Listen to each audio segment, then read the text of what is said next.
Everyone, हमारे one shot revision lectures में बच्चों आज हम देखने वाले हैं chapter number 9 money market and capital market in India.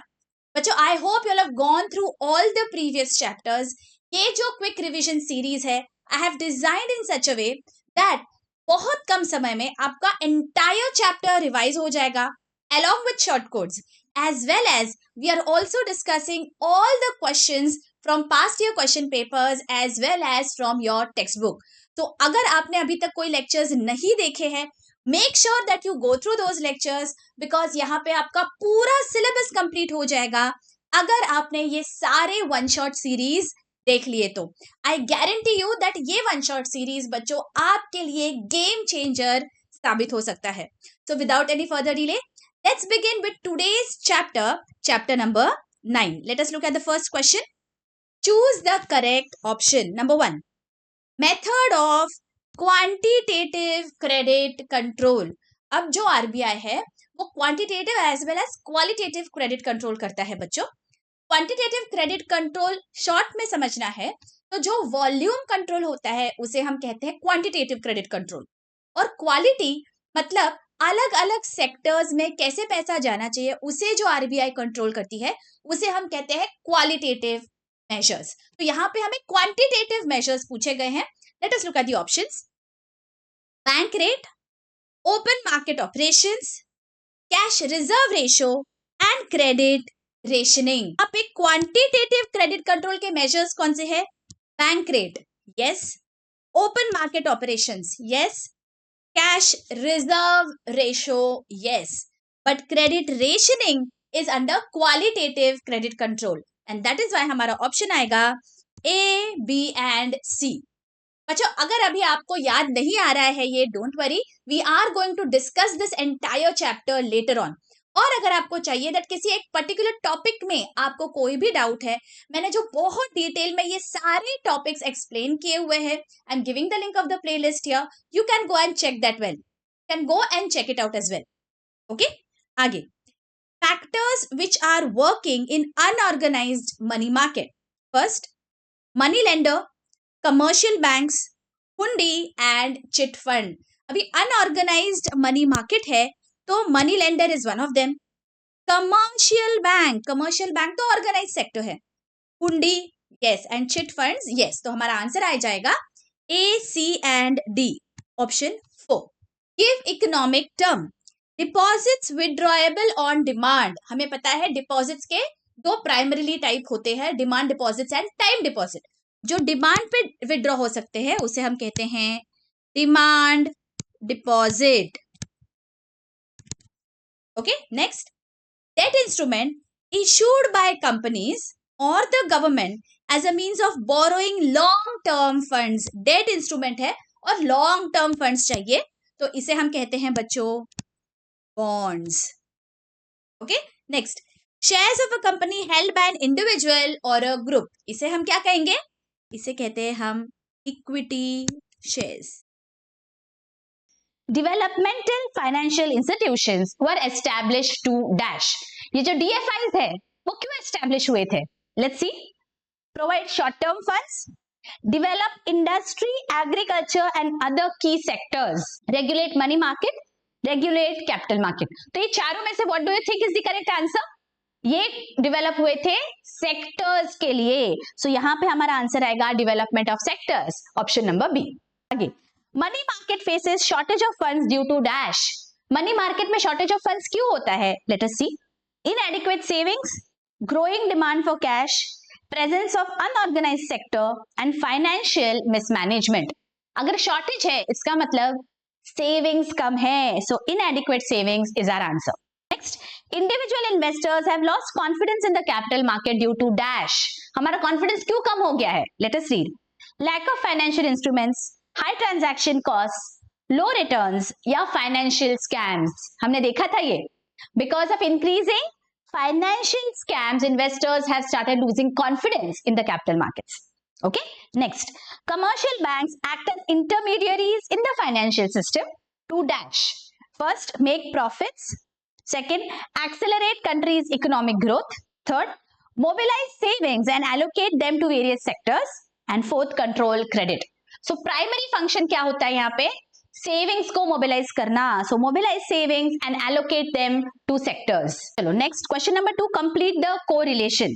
First one, money market is to short term funds, so dash is to long term funds. Long term funds is capital market. Next, dash is central bank, SBI is commercial bank. Central bank क्या है हमारी, RBI, reserve bank of India. Third, cooperative banks is organised sector, indigenous banks क्या है ये, unorganised sector. Next, primary market is dash, secondary market is old issue. Secondary market में हम old issues देखते हैं, प्राइमरी मार्केट में क्या देखते हैं, जो न्यू इश्यूज होते हैं, जो न्यू इश्यूज होते हैं। So answer is new issues. Okay, question 3, find the odd word. First one, type of bank account, savings account, demat account, recurring account and current account. तो ऑड क्या है यहाँ पे, डीमैट। ओके, बिकॉज बाकी सारे हमारे बैंक अकाउंट्स है, demat is use for trading. Next, unregulated financial intermediaries कौन से है, mutual fund, Nidhi, chit fund, loan companies. Mutual fund is regulated ना, तो यहाँ पे ऑड वन है mutual fund. Number 3, financial assets, bonds, land, government securities and derivatives. अभी यहाँ पे एक है जो फाइनेंशियल एसेट नहीं है, एसेट है लेकिन वो फाइनेंशियल एसेट नहीं है, that is land. Alright, next, quantitative tools, bank rate, open market operations, foreign exchange rate and variable reserve ratios. These are the quantitative tools used by the RBI to control the credit. तो यहाँ पे हमारा आंसर आएगा foreign exchange rate, because that is not decided by the RBI. यहाँ पे demand and supply of various currencies से ये decide होता है, तो ये RBI alone cannot decide this. ठीक है, next, assertion and reasoning. अब यहाँ पे क्या होगा, आपको दो statements दिए जाते हैं, दोनों भी statement में either both of them can be true और both of them can be false, या फिर one of them will be true. तो उस तरह से आपका फर्स्ट पार्ट ऑफ आंसर आएगा। एंड सेकेंड पार्ट में आपको लिखना है whether the reason that has been given is correct for the assertion. मतलब अगर reason is not the correct reason for assertion, तो आपको उस तरह से लिखना होता है। Let us see कैसे। First one, money market economises use of cash. क्या ये सही है? Yes, this is true.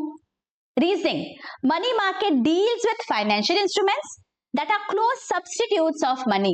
अच्छा, इसे भी आप पहले इंडिविजुअली देखिए, क्या ये स्टेटमेंट सही है? यहाँ पे क्लोज सब्स्टिट्यूट्स यूज होते हैं, right, this is also true. तो फर्स्ट पार्ट हमारा क्या है, ए और बी दोनों भी स्टेटमेंट्स आपके सही है, राइट। अभी सेकंड पार्ट में आपको देखना है whether the reasoning that has been given that is justified for the assertion. मतलब money market deals with financial instruments that are close substitutes of money and that is why money market economizes use of cash. क्या मैं ऐसे कह सकती हूँ? Yes, I can say that. So here we can say that A and R, assertion and reasoning, both are true and R is the correct explanation of A. Alright? So answer number 3. Getting it? Next, assertion. Regional stock exchanges have witnessed a sharp decline in the volume of trade. Is this statement true in its own, on its own? Yes, ये true है. Next, investors prefer to trade in securities listed in premium stock exchanges like BSE, NSE. ये सही है, हमने देखा हुआ था ये. So ये on its own is true. So A and R both are true. अब is R correct explanation of A? यहाँ पे हमें दिया गया है that जो investors है they are preferring BSE and NSE and that is why जो regional stock exchanges है उनका volume decline हो रहा है. क्या हम ऐसे कह सकते हैं? Yes, we can say that. That is why we can say A and R both are true and reasoning is the correct explanation of the assertion. Getting it? तो यहाँ पे हमारा आंसर आएगा 3. Alright, next. An assertion, the unorganized sector of the money market lacks transparency. ये सही है, true. Reasoning, activities of the unorganized sector are largely confined to rural areas. Now on its own, this statement is also true. तो यहाँ पे मैं true लिख देती हूँ. अब मुझे बताइए whether reasoning is the correct explanation for A. हमें क्या दिया गया है, activities of the unorganised sector, ये प्राइमरीली रूरल एरियाज में होते हैं। तो क्या मैं ऐसे कह सकती हूँ बिकॉज ये रूरल एरियाज में होते हैं इसीलिए ट्रांसपेरेंट नहीं है? नहीं, ऐसे मैं नहीं कह सकती ना, तो दैट इज वाई यहाँ पे मैं बोलूंगी A and R are true, but R is not the correct explanation for A. ठीक है, ट्रांसपेरेंसी क्या इसके वजह से नहीं है बिकॉज ये रूरल एरियाज में है, नहीं, दिस इज फॉल्स। तो यहाँ पे आंसर आएगा मेरा 4। Next, foreign exchange management and control is undertaken by commercial banks. क्या कमर्शियल बैंक्स ये काम करते हैं foreign exchange management and control का? नहीं, so this is a false statement. Alright, reasoning क्या है देखो, RBI has to maintain official rate of exchange of rupee and ensure its stability.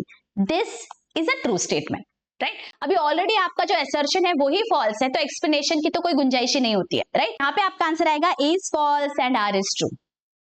Okay, next, identify and explain the concepts from the given illustrations. Let's see. First one, Raghu's father regularly invests his money in stocks and bonds.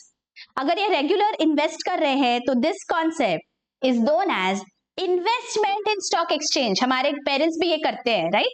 तो we know this is known as investment in stock exchange. Explain कैसे करोगे, देखो, stock exchange is an association where stocks, bonds, commodities are traded. Example BSE and NSE.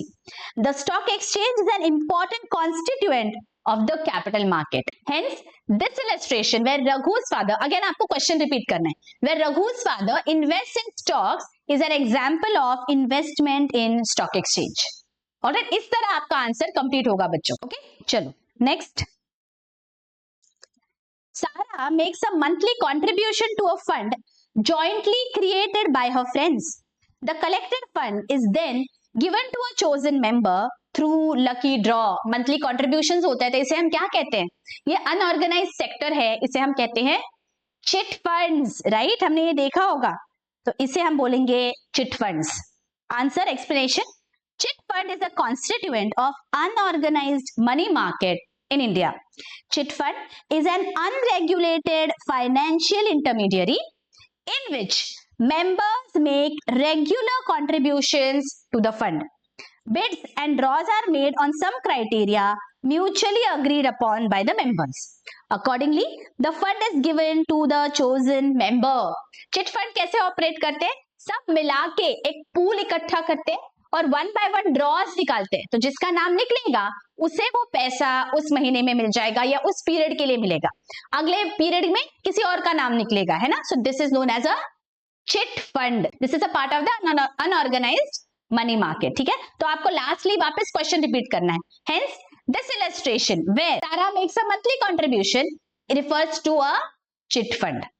ठीक है, next, Tina deposited a lump sum amount of 50,000 in the bank for a period of 1 year. एक साल के लिए आपने एक deposit कर दिया है बैंक में, तो इसे आप कहोगे this is a fixed deposit. देखिए, explanation, fixed deposit refer to a lump sum amount deposited in the bank by a customer for a specified period of time. Hence, in this illustration, where Tina has deposited a lump sum amount in the bank is an example of a fixed deposit, right? And last, ABC Bank provides DMAT facility, safe deposit lockers, internet banking facilities to its customers. अब ये बहुत सारे facilities जब bank देती है, इसे हम क्या कहते हैं? बैंक के कौन से फंक्शंस है ये? इसे हम कहेंगे ancillary functions of the bank. Let us see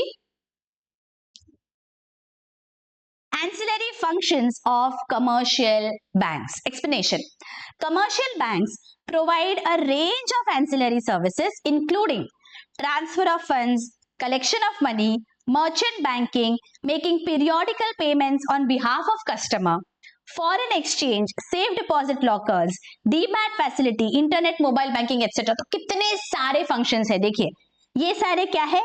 ancillary services है जो provide करती है banks.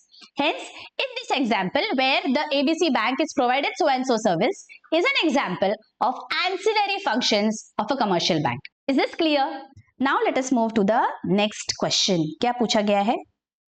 Distinguish between money market and capital market, demand deposit and time deposit, and organized sector and unorganized sector of money market. Let us look at these. देखिए, सबसे पहला है money market and capital market. Let us see the differences. First one, money market is a market wherein lending and borrowing of short term funds takes place. Lending और borrowing है लेकिन short term funds का है तो हम उसे कहते हैं money market. और capital market क्या है? देखिए, capital market is a market for long term funds raised within and outside the country. हो गया short term funds and long term funds. Second, it is a market for near money, that is short term instruments such as trade bills, government securities, promissory notes, etc. उसे हम कहते हैं money market. और capital market क्या है? It is a market for long term instruments. कौन से? Bonds, debentures, equity shares, mutual funds, etc. Long term funds है तो instruments भी long term होंगे और short term funds है money market में तो instruments भी short term ही है. Next, RBI, commercial banks, cooperative banks, indigenous bankers, money lenders, etc. are all part of Indian money market. तो ये सारे money market के parts है. और capital market में कौन कौन आता है? देखो, government securities market, industrial securities market, stock exchanges, financial intermediaries, DFIs are all part of Indian capital market. Okay? ये जो है बच्चों money market and capital market के distinguish between है. Alright? Now let us move to the next one, that is demand and time deposit. अभी ये तो fairly simple है. Demand deposits क्या है? देखो, demand deposits are withdrawable on demand as the name suggests. और time deposit क्या है?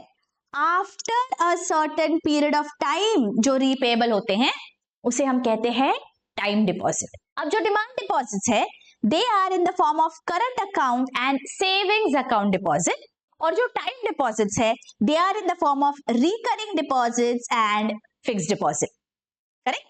Next, interest is paid only on savings deposit. No interest is paid on demand deposit. Demand deposit पे कोई interest नहीं मिलता है लेकिन ऑफ कोर्स टाइम डिपॉजिट पे तो इंटरेस्ट मिलता है. The interest rates on time deposit is more than interest rate on demand deposit. Obviously because आपने ज्यादा टाइम के लिए वहां पे डिपॉजिट रखा है so we are going to get more interest rate. Right? आपने ये बैंक्स में देखा होगा बच्चों, हमारे जो एफडी के इंटरेस्ट रेट्स होते हैं वो ज्यादा होते हैं as compared to savings interest rate. Right? Next, it can be operated continuously for many years and time deposit can be operated only till the time of maturity. मतलब एक बार वो मैच्योर हो जाता है उसके बाद आपको वापस से नया बनाना पड़ेगा. Isn't it deposit? So that is why यहाँ पे बोला गया है till the date of maturity. Alright? So these are the differentiation between demand and time deposit. Okay? Next, organized sector of the money market and unorganized sector of the money market. Okay, let us see. The sector formed by the components of the money market that come under direct control and supervision of the RBI is organized sector of the money market. Right? Organized sector is directly controlled by the RBI. लेकिन जो unorganized sector है वहां पे ऐसा कोई भी control नहीं होता है. Right? देखो, the sector formed by the components of the money market that does not come under the direct control and supervision of the RBI is unorganized sector of the money market. ठीक है? अभी organized sector में क्या होता है? देखो, in the organized sector financing is available to borrowers at relatively lower rates of interest. Organized sector में हमारे जो rate of interest होते हैं वो relatively कम होते हैं लेकिन जो unorganized sector है वहां पे बच्चों जो रेट ऑफ इंटरेस्ट है दैट इज हायर. देखिए, in unorganised sector financing is available to the borrowers at relatively higher rates of interest. तो ये आपके दोनों पॉइंट्स ऑफ डिफरेंशिएशन है between organised and unorganised sector. समझ में आ गया? पहले तो direct control and supervision RBI का है या नहीं, that is the first point. And second point is rate of interest. Okay. Now बच्चों let us discuss this entire chapter. इस चैप्टर में प्राइमरीली कौन से टाइप के क्वेश्चंस पूछे जा सकते हैं? Let us see. What is the role or the functions of the RBI? What are the functions of commercial banks?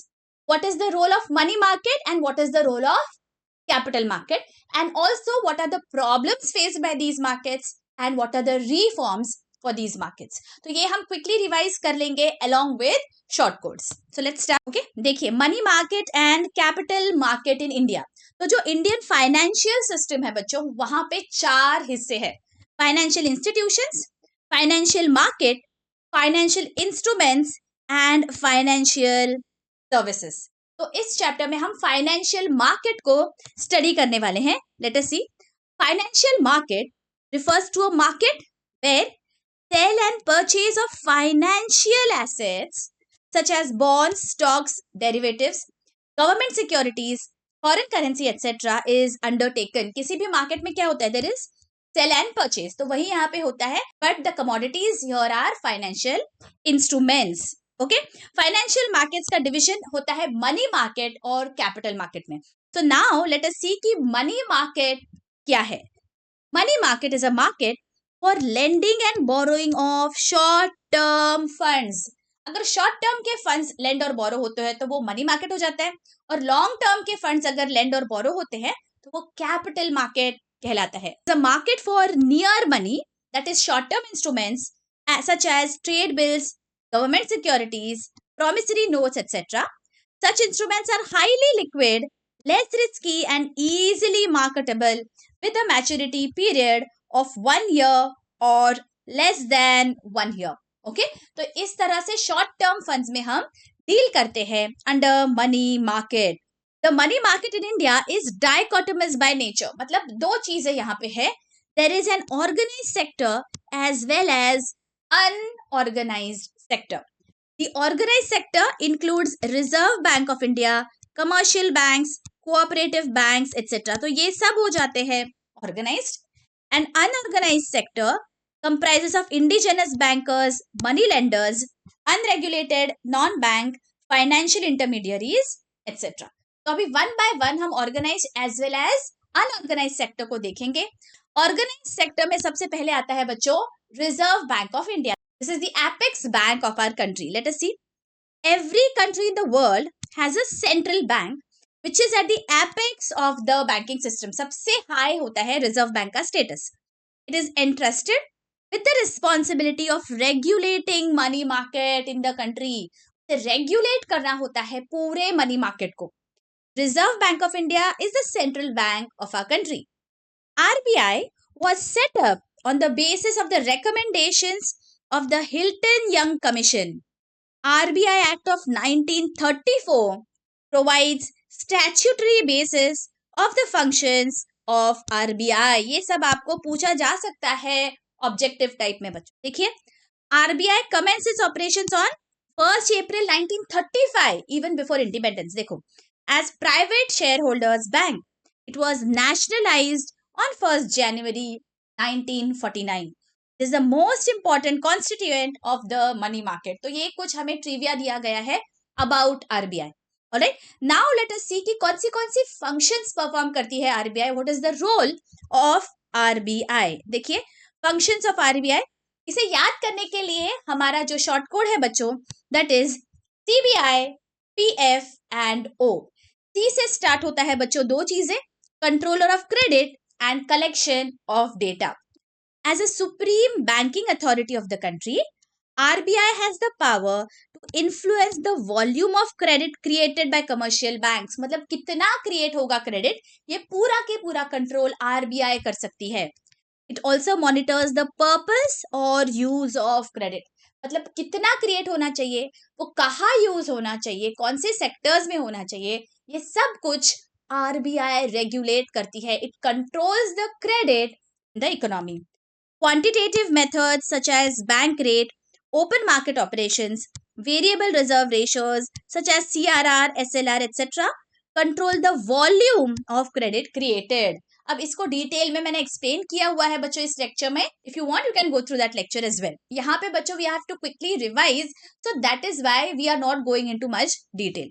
Alright, qualitative methods such as fixing margin requirements, credit rationing, moral suasion regulate the purpose और use of credit. मतलब एक जगह volume आप control कर रहे हो with quantitative methods and purpose आप control करते हो विद क्वालिटेटिव मेथड्स. ये क्वालिटेटिव मेथड्स आपको पूछे जा सकते हैं एज ऑब्जेक्टिव, तो आपको ये पता होना चाहिए. ऑलराइट, सेकंड हमने क्या देखा सी से, कलेक्शन ऑफ डेटा। देखो, collection and publication of data.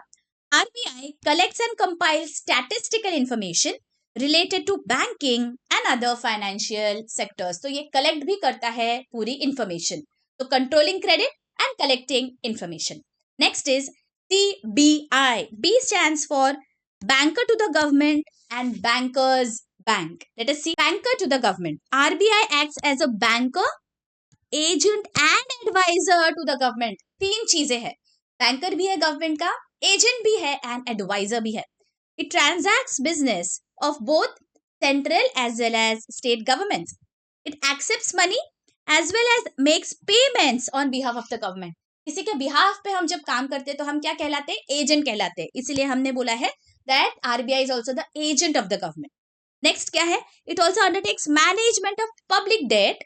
It advises the government on a wide range of economic issues. तो गवर्नमेंट को बहुत सारे एडवाइस भी देता है RBI, that is why it also plays the role of an adviser. तो RBI के कौन से रोल्स है, it is the banker to the government, it is an agent as well as adviser.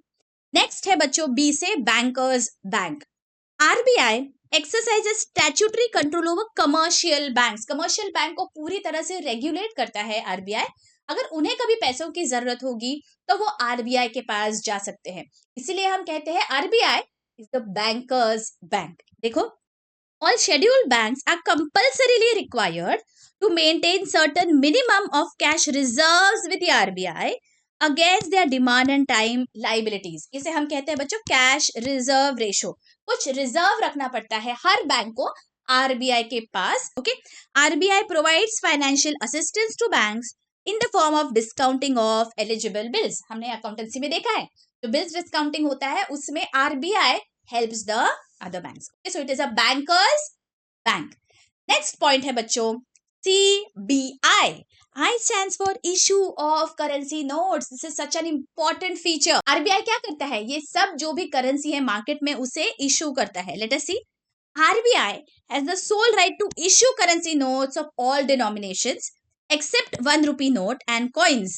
देखो, ये भी आपको पूछा जा सकता है, सारे डिनोमिनेशंस का करता है other than 1 rupee. Okay, as per minimum reserve system of 1957, RBI is required to maintain minimum gold and foreign exchange reserves of 200 crores, out of which at least 115 crores should be in gold and remaining should be in terms of foreign currency and government securities. तो RBI को कितना reserve रखना compulsory है, 200 crores का।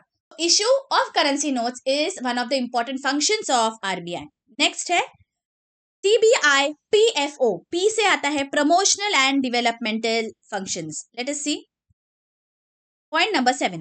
RBI also performs certain promotional and developmental functions, such as extending banking services to semi-urban and rural areas, providing security to depositors, development of specialized institutions for agricultural credit, industrial finance, etc.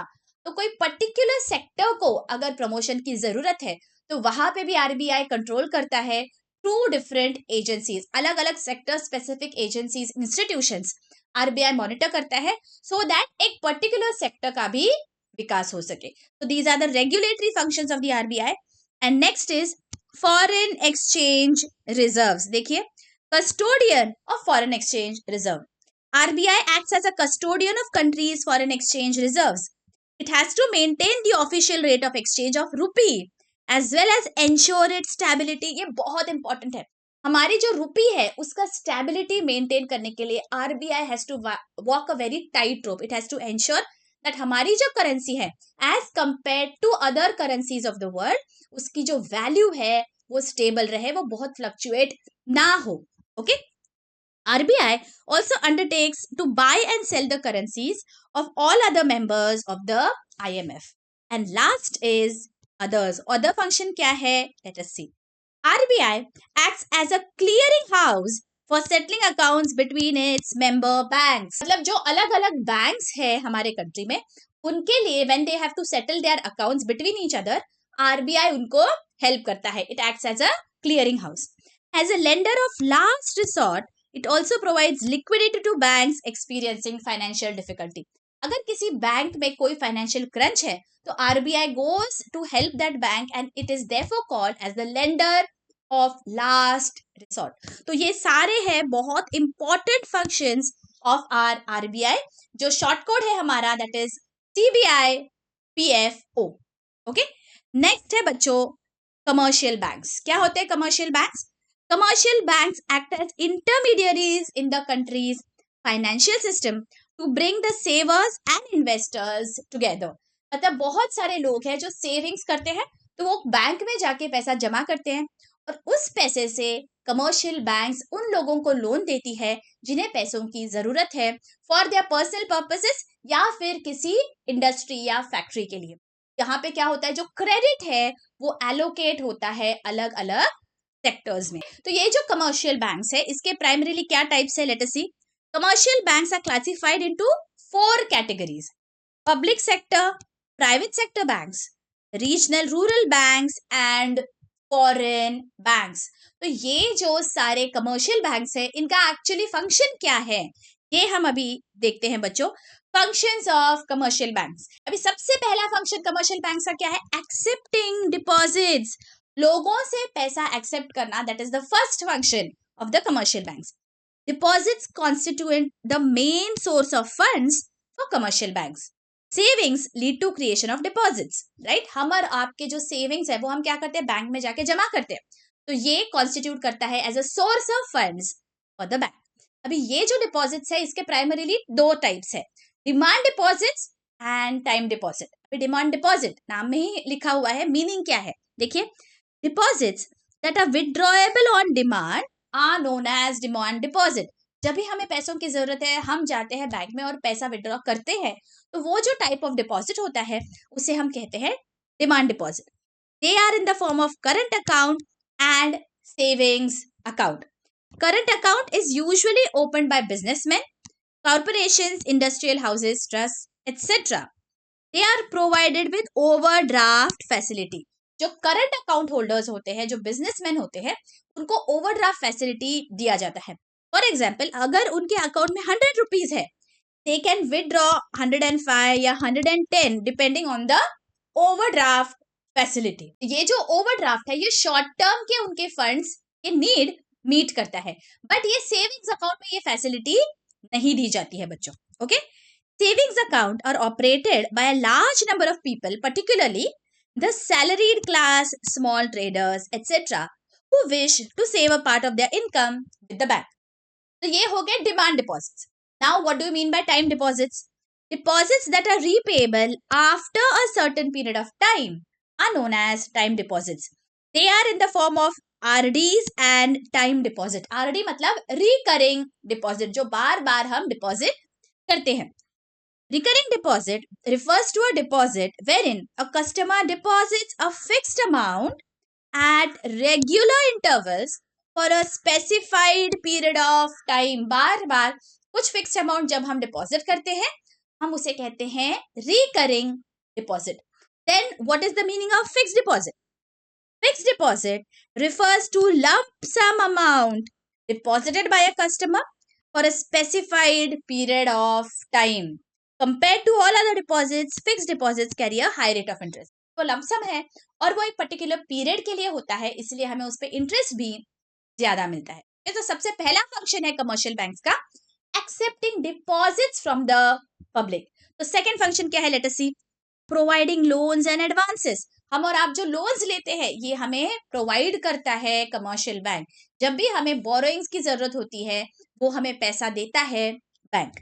Commercial banks mobilise savings and lend these funds to institutions and individuals for various purposes. Mobilise करना मतलब क्या, जिसके पास extra fund है उससे वो पैसा लेना और जिसे पैसों की जरूरत है उसे वो देना, इसे कहते हैं mobilisation of funds. Based on the tenure, loans include call loans, short term, medium and long term. अलग अलग टर्म के लोन्स दिए जाते हैं। Longer the duration, greater will be the rate of interest. जाहिर है कब आप रीपे कर रहे हो वो लोन उस पर डिपेंड करेगा rate of interest. Okay, besides this, banks also provide cash credit, overdraft facility as well as discount bills of exchange. Okay, तो ये सेकेंड इंपॉर्टेंट फंक्शन है आरबीआई का, प्रोवाइडिंग लोन्स एंड एडवांसेस। अभी third function क्या है, let us सी।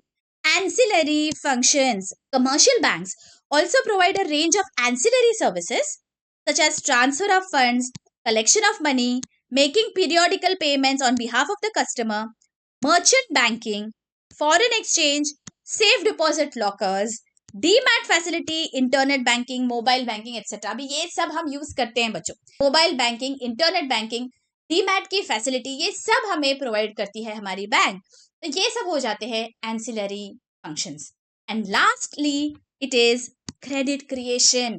पूरे हमारे economy में क्रेडिट क्रिएट करती है कमर्शियल बैंक। कैसे, let us see. Credit creation is an important function of commercial banks. Commercial banks are creators of credit. Demand and time deposits constitute primary deposits of the banks. After meeting reserve requirement, out of the net demand and time deposits, the balance amount is used for giving loans. Thus, secondary deposits or derivative deposits are created out of loans given by banks. अभी ये हमने detail में पहले देखा हुआ है बच्चों, लेकिन यहाँ पे मैं क्विकली आपको एक्सप्लेन कर रही हूँ। फॉर एग्जाम्पल, किसी कस्टमर ए ने 1000 रुपीज डिपॉजिट किए हैं बैंक में और कस्टमर बी को लोन की जरूरत है, तो बैंक पूरा के पूरा 1000 नहीं देती है। पहले तो 1000 में से कुछ हिस्सा will go to the RBI as CRR, something will be kept as statutory liquidity ratio, और लेट अस अज्यूम दैट वो है 200 रुपीज, तो जो बचा हुआ 800 है that can be given as loan to B. अब ये जो बी को लोन दिया जाता है, ये तुरंत ऐसे हाथ में नहीं देती है बैंक। बैंक क्या करती है, वो बी के अकाउंट में जाके डिपॉजिट कर देगी पैसा, और बी वहां से वो विड्रॉ करता है। ओके, अब ये जो बी के अकाउंट में 800 रुपीज डिपॉजिट हो गए, बैंक वापस उसे यूज करेगी किसी और पर्सन को लोन देने के लिए। मतलब ये जो 800 है, this is treated as a deposit for B, तो इसमें से अगेन कुछ हिस्सा रिजर्व में रखे जो बचा हुआ अमाउंट है। Now let us assume 650 is remaining, तो ये 650 again can be utilised to give loan to another person. तो इस तरह every loan and every deposit constituents a part in the credit creation. इस तरह क्रेडिट जो है वो बढ़ता जाता है। ये बहुत इंपॉर्टेंट फंक्शन है कमर्शियल बैंक्स का। तो ये 4 फंक्शंस हमने देख लिए बच्चों, फंक्शंस ऑफ कमर्शियल बैंक्स में। Okay, now let us see what are cooperative banks. ये हमने डिटेल में पहले स्टडी किए हैं बच्चों, क्विकली हम यहाँ पे बस रिवाइज करने वाले हैं। Cooperative banks came into existence with the enactment of Cooperative Credit Societies Act 1904. Cooperative banks supplement the efforts of commercial banks by meeting credit needs of local population. मतलब गांव देहातों में बहुत सारे जो दूर दराज के गांव है, वहां पे जहां शेड्यूल बैंक नहीं पहुंच पाती है, कमर्शियल बैंक नहीं पहुंच पाती है, वहां पे ये cooperative societies play a very very important role. Okay, next है बच्चों development financial institutions. Development financial institutions are agencies that provide medium long term financial assistance. They help in the development of industry, agriculture and other key sectors. मतलब किसी particular sector की growth के लिए ये जो institutions हैं ये काम करती है। For example, IFCI was the first developmental financial institutions to be established in 1948. Again ये आपको ऑब्जेक्टिव टाइप में पूछा जा सकता है। ओके, तो सबसे पहली डेवलपमेंटल फाइनेंशियल इंस्टीट्यूशन थी IFCI. NABARD is another example of IFCI। किसी पर्टिकुलर सेक्टर क्या डेवलपमेंट के लिए ये बनाई जाती है। ओके, नेक्स्ट क्या है देखो बच्चों, discount and finance house of India. ये क्या है? The discount and finance house was set up in 1988 as a money market institution based on the recommendations of Waghul Committee. It is jointly owned by RBI, public sector banks and financial institutions to impart liquidity to money market instrument. अभी अगर किसी commercial bank को money market instrument है लेकिन उसे कहीं जाके वो डिस्काउंट करना है, तो वो जाती है DFHI के पास, वो डिस्काउंट करके उन्हें पैसा मिलता है। जैसे हमने बिल्स ऑफ एक्सचेंज में अकाउंटेंसी में पढ़ा हुआ है बच्चों, तो वो डिस्काउंट करने के बाद जो पैसा है that provides liquidity to the banks. Next is बच्चों unorganized sector. अभी अनऑर्गेनाइज सेक्टर भी बहुत है इंडिया में, बिकॉज जो ऑर्गेनाइज सेक्टर है वो इतने दूर दराज के देशों में, रिमोट प्लेसेस में नहीं पहुंच पाता है, and as India's population is also very large, we need the unorganised sector. Unorganised sector में सबसे पहला आता है बच्चों indigenous bankers. They are financial intermediaries that function similar to banks. They mostly deal in indigenous short-term credit instruments such as hundi.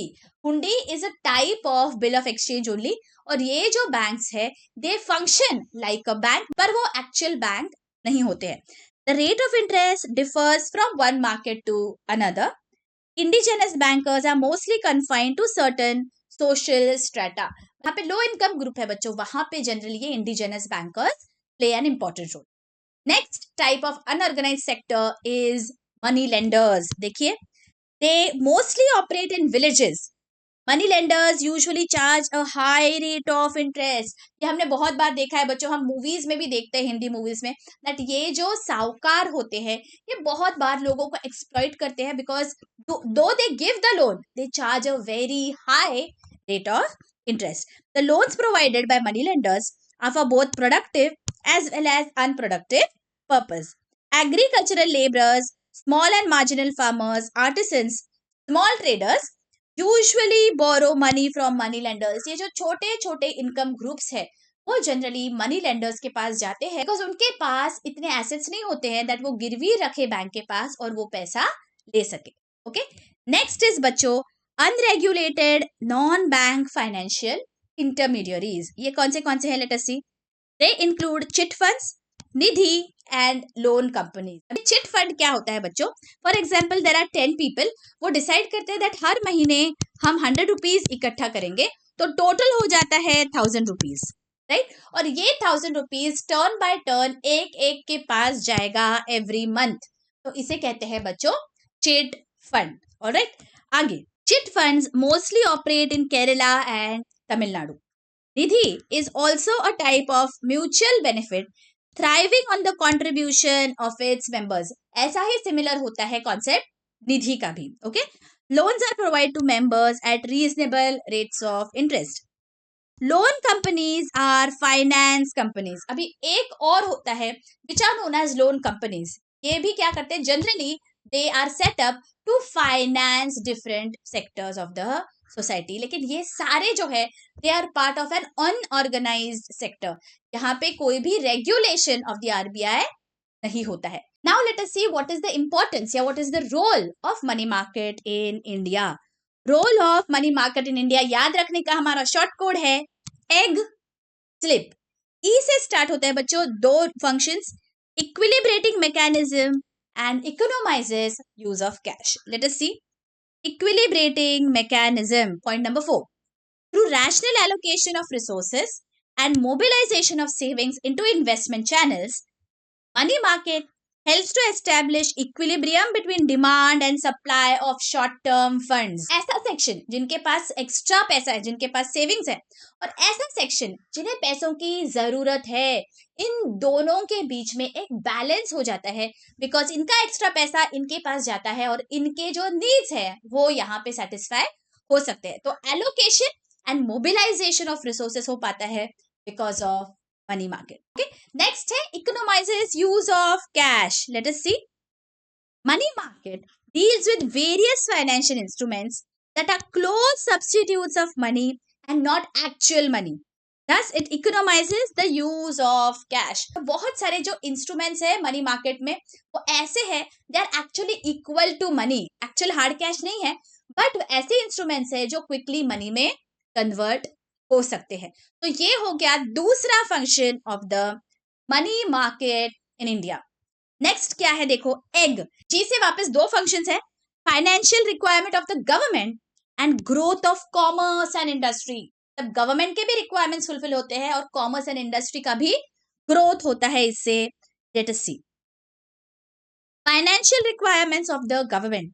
Money market helps the government to fulfill its short-term financial requirements on the basis of treasury bills, इसे हम T bills भी कहते हैं बच्चों। जब government को short term money की जरूरत होती है तो ये टी बिल्स इशू करते हैं गवर्नमेंट मार्केट में, and people like us they can invest in those T bills. तो इससे गवर्नमेंट को पैसा मिलता है, शॉर्ट टर्म फंड की रिक्वायरमेंट यहाँ पे फुलफिल हो जाती है। सिमिलरली कॉमर्स और इंडस्ट्री के लिए भी सेम है। क्या है, let us see. Growth of commerce, industry and trade.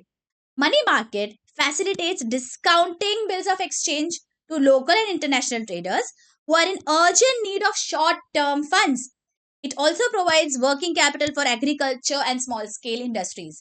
जब हमें डायर नीड होती है पैसों की, जो शॉर्ट टर्म क्रेडिट की, तो यहाँ पे money market plays an important role because discounting हो सकता है बिल्स ऑफ एक्सचेंज का। ओके, तो growth of commerce and industry and helpful to the government as well. Egg, slip, S से स्टार्ट होता है बच्चों। Short term requirement, let us see. Short term requirements of borrowers. Money market provides reasonable access for meeting short term financial needs of the borrower at realistic price। अभी हमने देखा है short term requirement जो भी है वो हमारा वो पूरा हो जाता है बिकॉज ऑफ मनी मार्केट, और यहाँ पे जो इंटरेस्ट रेट्स होते हैं वो भी रीजनेबल होते हैं। Okay, slip, L stands for liquidity management. देखिए point number 2, money market is a dynamic market. It facilitates better management of liquidity and money in the economy by monetary authorities. This in turn leads to economic stability and development of the country। मतलब जो भी पैसा है, जो liquidity है, उसे regulate किया जाता है बिकॉज ऑफ मनी मार्केट। अगर आरबीआई को लगा कि बहुत सारा लिक्विडिटी है मार्केट में, या फिर आरबीआई को लगा कि मार्केट में पैसा कम है, दोनों भी सिनेरियोज में RBI will take measures, form different policies ensure that जो लिक्विडिटी है हमारी इकोनॉमी में वो बराबर बैलेंस हो जाए। तो this is an important role of the money market. Next, implementation of monetary policies. देखिए, monetary policy is implemented by central bank. Central bank decide करती है policies. It aims at managing quantity of money in order to meet the requirements of different sectors of the economy and increase the pace of economic growth. A well-developed money market ensures successful implementation of the monetary policy.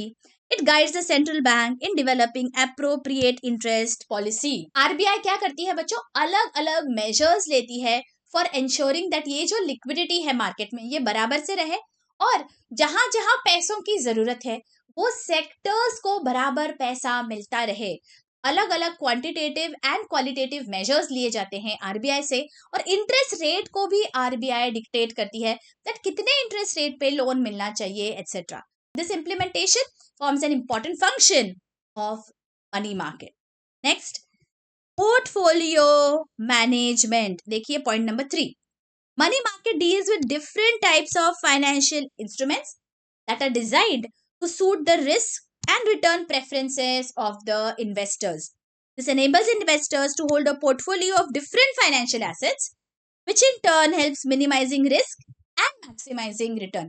तो अलग अलग financial instrument की अलग अलग risk capacity होती है और अलग अलग रिटर्न होता है। अकॉर्डिंगली इन्वेस्टर्स कैन चूज कौन से फाइनेंशियल इंस्ट्रूमेंट में पैसा इन्वेस्ट करना है। यहाँ पे बच्चों ये हो गए सारे फंक्शंस या role of money market in India. इसे याद रखने का हमारा शॉर्ट कोड है egg, slip. Now let us see कि what are the problems that are faced by Indian money market. ये प्रॉब्लम्स जो है इसे याद रखने के लिए हमारा शॉर्ट कोड है race fit. Let us see, D से स्टार्ट होता है ड्यूअल स्ट्रक्चर। जैसे कि हमने देखा बच्चों, हमारा जो मनी मार्केट है ये दो हिस्सों में बांटा गया है, ऑर्गेनाइज्ड एंड अनऑर्गेनाइज्ड। ये जो अनऑर्गेनाइज्ड सेक्टर है उसके काफी सारे प्रॉब्लम्स होते हैं। Let us see, presence of both organised and unorganised sector in the money market leads to disintegration, lack of transparency and increased volatility. The unorganized market lacks coordination and do not come under direct control and supervision of RBI. ये जो unorganized sector है that is not controlled by the RBI and इसीलिए बहुत सारा volatility हो जाता है market में। नेक्स्ट प्रॉब्लम जो हम फेस करते हैं बच्चों, रेस, आर से स्टार्ट होता है रेट ऑफ इंटरेस्ट। देखिए, lack of uniformity in the rates of interest. The money market comprises of various entities such as commercial banks, cooperative banks, non-bank finance companies, development finance institutions, etc. The category of borrowers is also different. मतलब यहाँ पे क्या होता है, बहुत सारे अलग अलग इंस्टीट्यूशंस हैं जो क्रेडिट देते हैं और अलग अलग सेक्टर्स है, अलग अलग बोरोअर्स है जिन्हें पैसों की जरूरत है. दैट इज वाई जो रेट्स ऑफ इंटरेस्ट है वो भी डिफर करते हैं. So there is no uniformity the rate of. Next, shortage of funds. देखिए यहाँ पे shortage of funds point number 3. Money market faces shortage of funds due to inadequate savings, low per capita income, poor banking habits among the people, indulgence in wasteful consumption, inadequate banking facilities have been responsible for the paucity of funds in the money market. क्या हो रहा है? There is a shortage of funds that is faced. बहुत सारे लोग हैं जिनके savings होते हैं, लेकिन वो सेविंग्स अगर बैंक तक नहीं पहुंचे तो वहां पे बैंक क्रेडिट क्रिएट नहीं कर पाएगी. बहुत बार ये जो बैंक्स है ये रिमोट प्लेसेस में नहीं पहुंच पाते हैं, तो उन लोगों के जो सेविंग्स है वो मोबिलाइज नहीं होते हैं. तो इस तरह के बहुत सारे रीजंस है जिसके वजह से जो फंड्स है उनकी कमी यहाँ पे महसूस करता है मनी मार्केट. ओके, नेक्स्ट हमारा पॉइंट है seasonal fluctuations. As we know, India is primarily an agrarian economy and agriculture ये seasonal है. तो कोई कोई सीजन ऐसे होते हैं बच्चों जहां पे पैसों की ज्यादा जरूरत होती है as compared to the other season.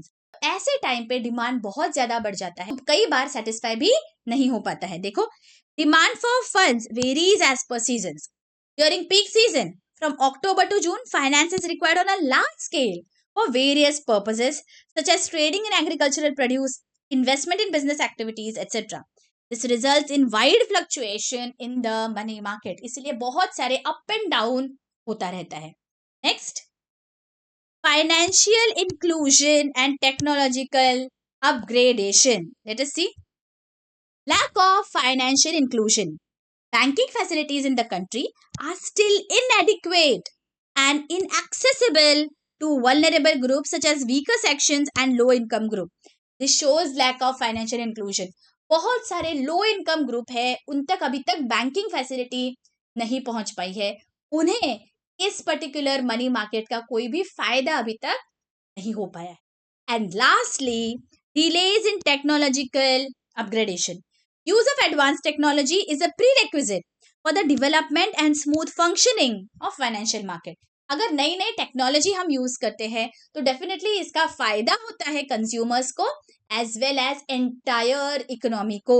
तो टेक्नोलॉजी अपग्रेड हो रही है पर वो बहुत धीरे धीरे हो रही है and that is why this is a problem that is faced in the money market. तो यहाँ पे हमने देख लिए बच्चों problems of money market.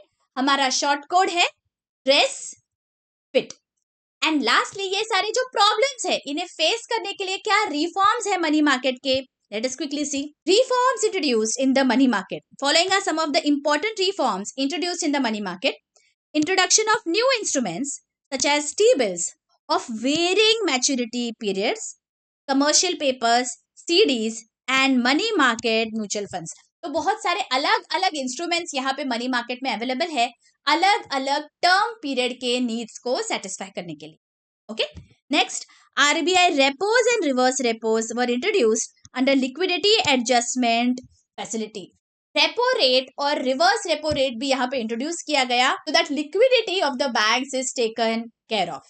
Okay, next, interest rates to be largely determined by market forces. जो डिमांड एंड सप्लाई है उससे इंटरेस्ट रेट यहाँ पे बहुत हद तक यहाँ पे इंटरेस्ट रेट डिटरमिन होता है. National electronic fund transfer NEFT and real time gross settlement RTGS. देखिए इसे भी आपको ऑब्जेक्टिव टाइप में पूछा जा सकता है. Were introduced as an improved payment infrastructure. अभी NEFT और RTGS ये पहले के जमाने में नहीं थे बच्चों, राइट. अभी ये सारी सुविधाएं बढ़ गई है because of technology and that is why this is one of the reforms in the money market. Electronic dealing system was introduced to bring about technological upgradation. तो हम देखते हैं जैसे हमारा जो स्टॉक एक्सचेंज है ये अभी फुल्ली इलेक्ट्रॉनिक हो गया है. हम हमारे फोन्स पे हमारे कंप्यूटर पे घर बैठ के सारे ट्रांजैक्शंस ये कर सकते हैं. This is because of the use of technology. तो बहुत सारे रिफॉर्म्स आए हैं, पर बहुत सारे रिफॉर्म्स की अभी भी जरूरत है मनी मार्केट। बच्चों, because this is a quick revision, I am quickly revising all of these concepts. अगर किसी भी टॉपिक में आपको लगता है कि आपको थोड़ी डिटेल में जानकारी चाहिए, मैं यहाँ पे लिंक दे रही हूँ प्लेलिस्ट का। Go to that particular lecture and you will get everything in detail there. Okay, now let us see what is the capital market in India. Capital market is a market for long-term funds, both equity and debt raised within and outside the country. Long-term funds के लिए होता है capital market. It is also an important constituent of the financial system. अब ये जो capital market है, ये क्या क्या इसमें include होता है? Let us quickly revise. सबसे पहला है Government securities market, is also known as gilt-edged market. It deals in government and semi-government securities. Such securities carry a fixed rate of interest. तो government कुछ securities issue करता है for long term funds, जिसे हम कहते हैं G-Sec या government securities. हमने इससे पहले देखा जो T-bills है वो money market instrument है, government securities है capital market instrument. Okay, next, industrial securities market. It deals with shares and debentures issued by old as well as new companies. It is further divided into primary market and secondary market. Primary market बच्चों जो new securities होते हैं, जो IPOs होते हैं, वहां पे deal करते हैं। और secondary market होते हैं जो shares already issue हो चुके हैं, उनका जो buying and selling चलता है वो होता है secondary market में. Okay, secondary markets function through stock exchanges. All right, stock exchange is an important constituent of the capital market. It is an association or organization in which stocks, bonds, commodities are traded. तो दो important stock exchanges कौन से हैं India के? BSE and NSE. All right, next, developmental financial institutions. एक particular sector specific जब development की जरूरत होती है तो ये जो DFIs है ये लॉन्ग टर्म फंड्स के नीड्स को सेटिस्फाई करते हैं. They provide medium term and long term financial assistance to the private sector. They include industrial finance corporation of India, industrial investment bank of India, EXIM bank et cetera. तो अलग अलग sector specific ये सारे banks है बच्चों. Next, financial intermediaries. Financial intermediaries is an organization which acts as a link between investor and borrower to meet financial objectives of both the parties. They consist of merchant banks, mutual funds, leasing companies, etc. तो ये जो intermediaries होते हैं, they act as an agent. जिसके पास extra पैसा है वो वहां पे जाता है, उनको बोलता है दैट ये मेरा जो पैसा है ये आप अच्छे से इन्वेस्ट कर दो, और in turn they will invest by buying different shares, bonds of all these companies. तो ये जो यहाँ पे डायग्राम दिया गया है बच्चों, this is the Indian capital market. अब ये जो कैपिटल मार्केट है इसके क्या फंक्शंस है या क्या रोल है, लेट अस सी. इसे याद रखने का हमारा शॉर्ट कोड बहुत ही सिंपल है, मूवी. M से स्टार्ट होता है मोबिलाइजिंग सेविंग्स. जैसे हमने मनी मार्केट में भी देखा बच्चों, मोबिलाइज करना मतलब एक से एक्स्ट्रा जो सेविंग्स है वो लेना और दूसरों को देना जिसे पैसों की जरूरत है, इसे हम कहते हैं मोबिलाइजेशन या allocation of savings. Let us see. Mobilise long term savings. There is an increasing demand for investment funds by industrial organisations and the government, but availability of financial resources is insufficient to meet this growing demand. Capital market helps to mobilize long-term savings from various sections of the population through sale of securities. मतलब अलग अलग securities जैसे equity है, bonds है, debentures है, इनमें invest करके जो सेविंग्स है लोगों की से अलग अलग सेक्टर्स में लॉन्ग टर्म नीड्स को फुलफिल किया जा सकता है. Okay? So mobilization of savings is one of the important role of capital market. दूसरा क्या है, मूवी. O से है operational efficiency. Let us see point number 3. Capital market helps to achieve operational efficiency by lowering the transaction costs, simplifying the procedures, lowering settlement timings in purchase and sale of stock. बच्चों पहले जमाने में ये जो settlements है, stock जब हम खरीदे और बेचे जाते थे, ये बहुत टाइम लगता था। आप अगर आपके पेरेंट्स को पूछोगे तो शायद वो ये बता पाएंगे। लेकिन अब बिकॉज ऑफ टेक्नोलॉजी ये सब रियल टाइम में सेटलमेंट्स हो सकते हैं। तो ऑपरेशनल एफिशिएंसी आ गया है because of technology. Next, we से स्टार्ट होता है quick valuation. Let us see point number 4। Capital market helps to determine a fair and quick value of both equity and debt instruments. अभी ये जो capital market है यहाँ पे continuously buying and selling शुरू रहता है। तो इसके वजह से एग्जैक्ट वैल्यू क्या है किसी भी स्टॉक का या किसी भी डिबेंचर का ये पता चल जाता है। So valuation has become very very easy now. Okay, movie I से है बच्चों इंटीग्रेशन एंड ई से है equity capital. Let us see integration. Capital market leads to integration among real and financial sectors, equity and debt instruments, government and private sector, domestic and external funds. तब यहाँ पे सब कुछ available है under one roof, चाहे equity हो, debt हो, government हो, प्राइवेट हो, एवरीथिंग, हर एक के नीड्स यहाँ पे फुलफिल किए जाते हैं। एंड लास्टली है equity capital. Capital market provides equity capital और share capital to entrepreneurs which could be used to purchase assets as well as fund business operations. अभी ये जो बड़े बड़े कंपनीज हैं उनको जो पैसों की जरूरत होती है वो क्या करते हैं, कैपिटल मार्केट में वो इशू रेस करते हैं थ्रू इक्विटी या थ्रू डेट, और जो पैसा उन्हें मिलता है उससे क्या होता है, उनका ग्रोथ होता है। तो इंडस्ट्रियल ग्रोथ के लिए ये जो इक्विटी मार्केट है ये बहुत इंपॉर्टेंट रोल प्ले करता है बच्चों। तो यहाँ पे फंक्शंस ऑफ कैपिटल मार्केट का हमारा शॉर्ट कोड है मूवी। जैसे कि हमने ऊपर देखा बच्चों, सिमिलरली कैपिटल मार्केट के भी कुछ प्रॉब्लम्स है। Now let us see what are the problems of capital market. हमारा यहाँ पे बहुत ही सिंपल शॉर्ट कोड है Sid.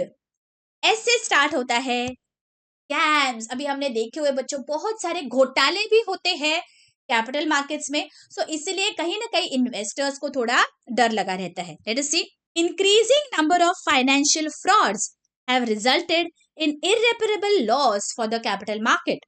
Besides this, it has also led to public distrust and loss of confidence among the investors. कहीं ना कहीं ये थोड़ा सा कॉन्फिडेंस की कमी हो जाती है जब हम यहाँ कैपिटल मार्केट्स में इन्वेस्ट करते हैं, बिकॉज हमें डर लगा रहता है कि कहीं कोई फ्रॉड ना हो जाए। इसलिए सबसे इंपॉर्टेंट यहाँ प्रॉब्लम है स्कैम्स।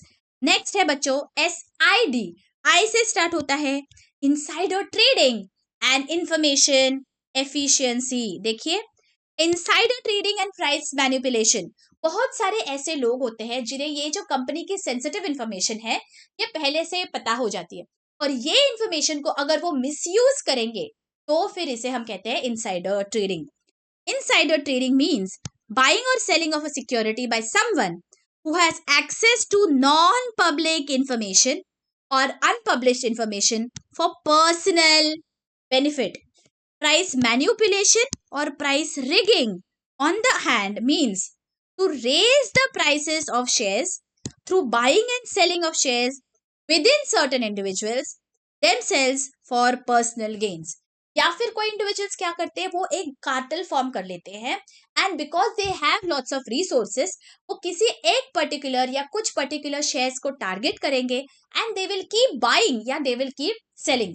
तो इससे इसके जो प्राइसेस होते हैं उस पर्टिकुलर शेयर्स के वो अफेक्ट हो जाते हैं एंड दिस इज इलीगल। तो ये अलाउड नहीं है, पर ये भी मार्केट में होता रहता है। इसे कहते हैं प्राइस मैनिपुलेशन या प्राइस रिगिंग। ऑलराइट, आई से नेक्स्ट है बच्चों lack of informational efficiency.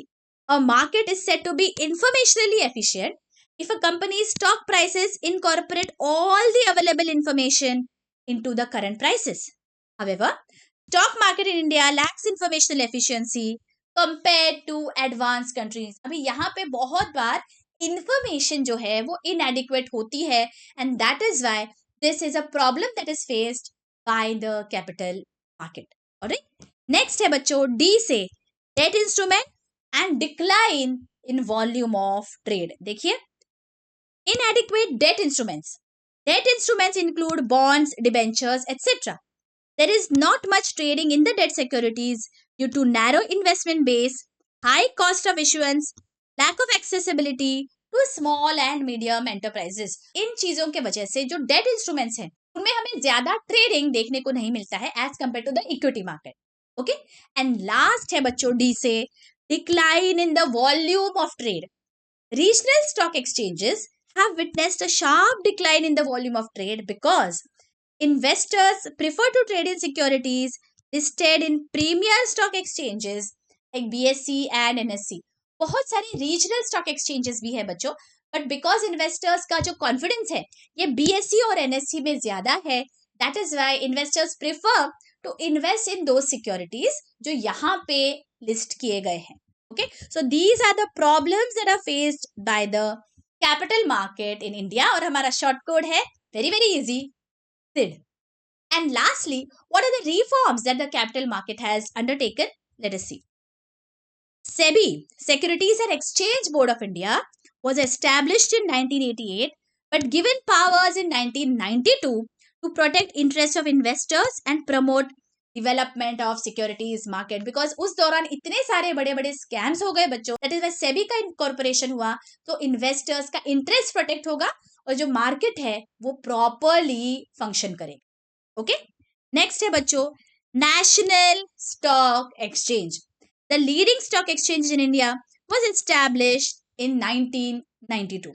ये जो स्टॉक एक्सचेंज है इसके आने से बहुत सारा जो ट्रेडिंग है वो प्रॉपर्ली हो पाया. जिनके पास फंड्स है और जिन्हें फंड्स की जरूरत है ऐसे लोगों को हम एक रूफ के अंडर लेकर आ सकते हैं because of the stock exchange.